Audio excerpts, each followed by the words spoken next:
Sir, sino po sila, sir? Ako nga pala si Jeric Porto. Okay, Boss Jeric, anong auto tunda na natin, boss? Honda Del Sol. Honda 1996. 1990. Ito, boss, tama, ano bang variant na ito, boss? Ano bang kakakailan natin dito? Siya yung high-end variant ng naka B16A. Automatic na yung bubong niya bago gathers. Compared dun sa isa na D15 saka hardtop. Hardtop pa. Baka single naka-single. Kasi dalawa yan isa trophy. Yun, okay, Boss Jeric, syempre very curious sa mga ka-auto natin. Paano po ba kayo nahilig sa pagkokotse, boss? Sige.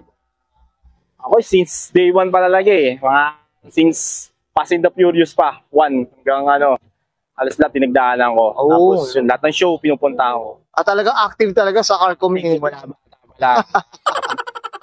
Yun, well said, Boss Jeric. Syempre dito sa Auto Kutsu kailangan makita natin interior, exterior, tsaka engine bay. Okay lang, boss? Okay lang. Okay na, okay. So tara, check na natin.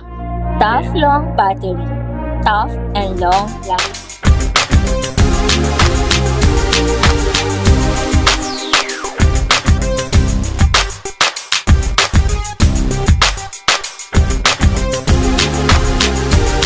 Okay, usapang interior tayo, Boss Jeric. Anong meron dito, boss? All stock lang naman lahat. Tapos yun nga, yung mga gathers.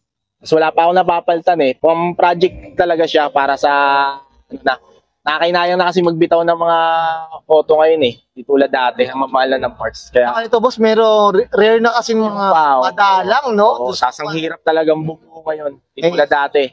Grabe. Hindi mo makikita to sa EDSA. Tama ba, boss? Tama. Boss Jeric, kaya ako, thankful tayo na pagbigyan tayo ni Boss Jeric para dito, no?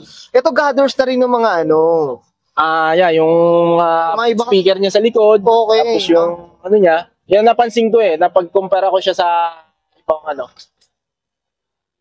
Yan, no? Tsaka ito mas manual na, no? Manual, yes, manual. Yan ang kagandahan.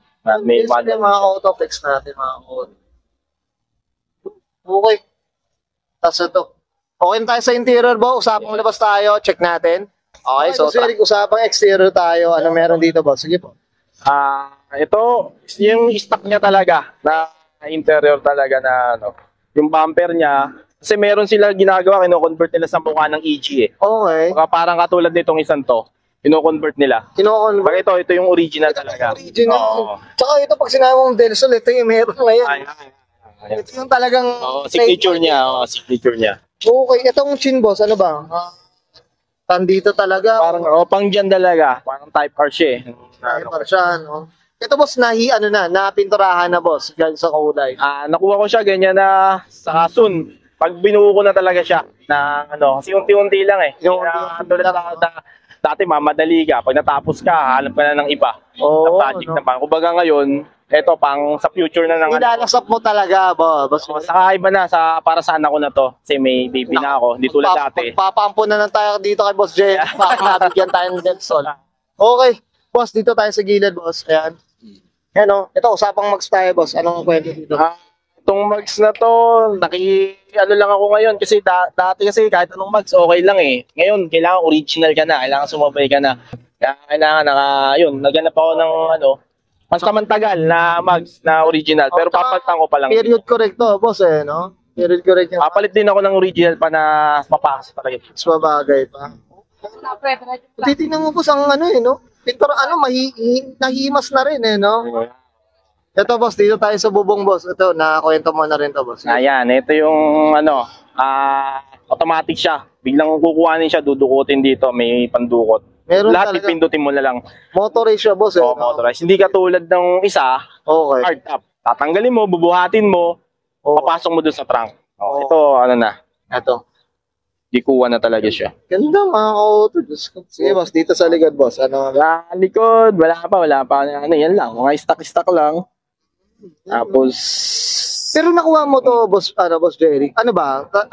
Himas na rin or medyo durog pa siya? O ano ba? Medyo okay na rin na ang hinahabol ko lang dito kasi yung makina Yung makina kasi ngayon, hindi na biro presyo, hindi tulad dati, madaling wala na. Baga ngayon, swerte lang din yung rear na mga kotse plus yung makina.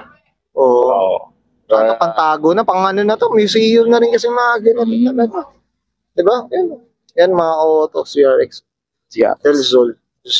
Ay, okay, Boss Jeric, okay na tayo sa labas. Usapang makina tayo. Check na natin, boss. Okay, so tara. Okay, usapang makina tayo. Boss Jeric, ano meron dito, Boss Jeric? P16A. Yan, siya na yun na talaga yung original na nakakabit dyan. Tapos yan, all stock lang. Wala pa akong inaano. Yan, nakabox. Tulad sabi ko, unti-unti lang. Sana ako magbubuo talaga. Tsaka ito, Boss Jeric, talagang yung hydrovac nasa kabila pa, no? Oo, di pa napapalda ng Ito mo makikita, naka-rightan pa. pati yung ano niya, wiper niya. O yan, no? Makakot, ito. Digit natin to makakot. Ayan, no? P16A, makakot. Hindi daw piniko, sabi ni Boss Jeric. Makakot.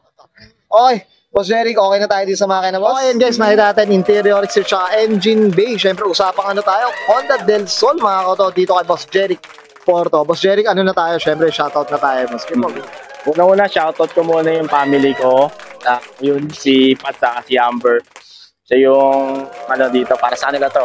Tapos, shoutout ko rin yung J-Boy Tapsihan at J4 Restaurant dito. 24/7 yon. Tapos, Tambay Nights. JP Arguso. Bili kayo ng aparel niya. Yun, okay. JD Marie, yung lagi kong kasama sa show. Ang sister kong maliit. Malaki na pala. Ayan, oh. Ayan, ito yun. Ayun, no? Ito yung medyo nagmana na sa akin. Mahilig din sa auto, boss. Mahilig. Mahilig din. Ito na, susunod daw. Thank you. Shoutout nga pala sa tracking namin sa R24 kay Rahim Babar. PM lang kayo pag kailangan nyo ng track. Okay. Okay na ba, Boss Jeric? Okay na, thank you. Okay, so guys, this is Brian Gaya and Sir Jeric Porto. Pasok kayo 1996 Honda Del Sol, mga kato. And this is Auto Culture.